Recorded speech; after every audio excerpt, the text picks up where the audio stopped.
Welcome to Ancient Egyptian Cultivation.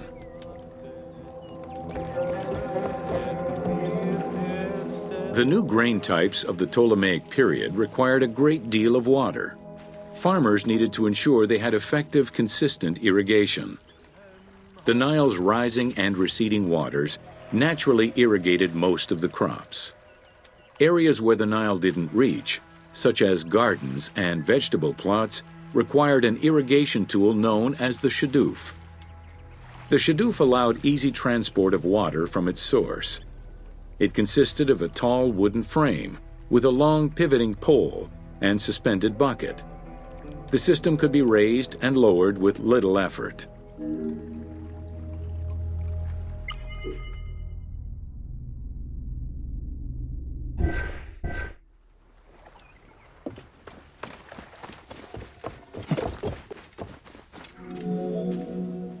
Later, a sakya, or water wheel, was invented.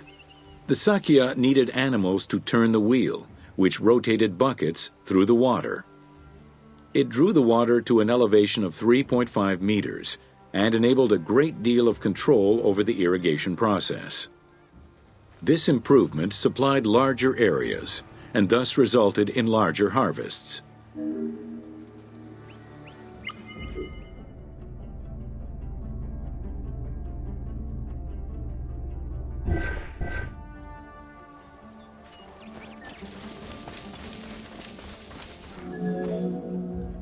The threshing process separated the grain from its husk. Workers would spread the ears on clean ground. Oxen, cows, or donkeys were then guided back and forth to trample the grain. This continuous movement worked the grain loose while preventing the animals from eating it. Unwanted chaff and straw were swept away, or gathered and added to the mud used to make bricks, to make them stronger.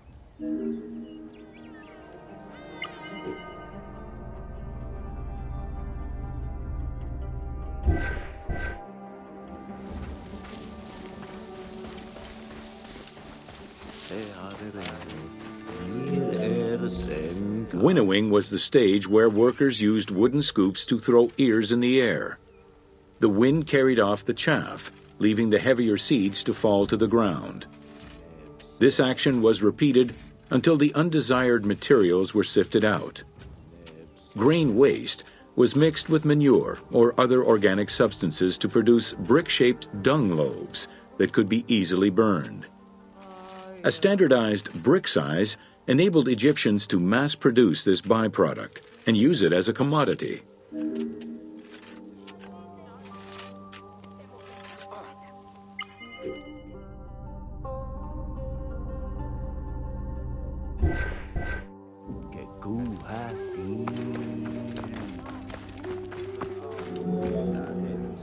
Transporting large amounts of grain required ships equipped to carry heavy loads. These goods were moved during the Nile's flooding season, when the river was deep enough for large ships. The transports stopped at checkpoints to accommodate customs and police controls, as well as for technical requirements and weather conditions.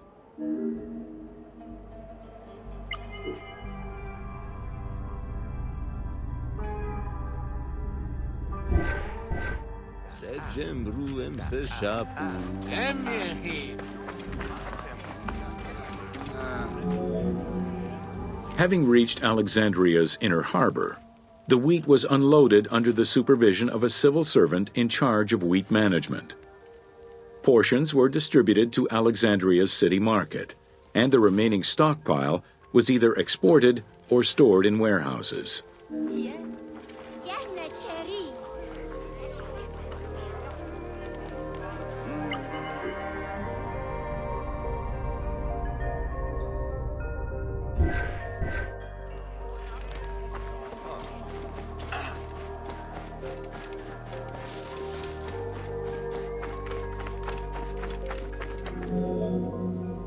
Grain storage facilities were located across all of Egypt. Temples and institutions had large silos, while individual houses had storage sheds. In some houses, arched cellars were built into the foundations. These watertight chambers were accessible from the ground floor through a trapdoor. Royal granaries acted as the storehouse and distribution centers and managed state payments to civil servants, soldiers, and the police. Though plastered on the inside, silos weren't completely sealed and so remained susceptible to mice infestations.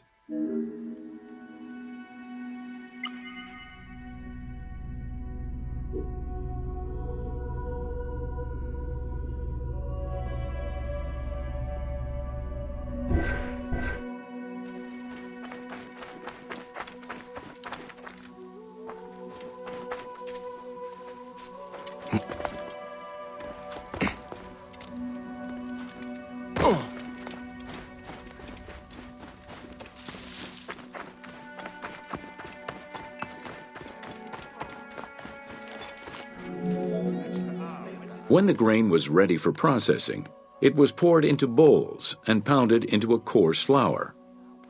That flour was then passed through a sieve to make it of finer quality and further ground between stones. Ancient Egyptians did not stock flour.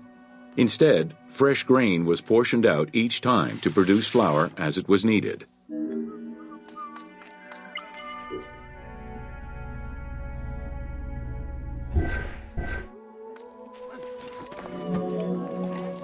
The sieves used by ancient Egyptians were unable to filter out sand and stones.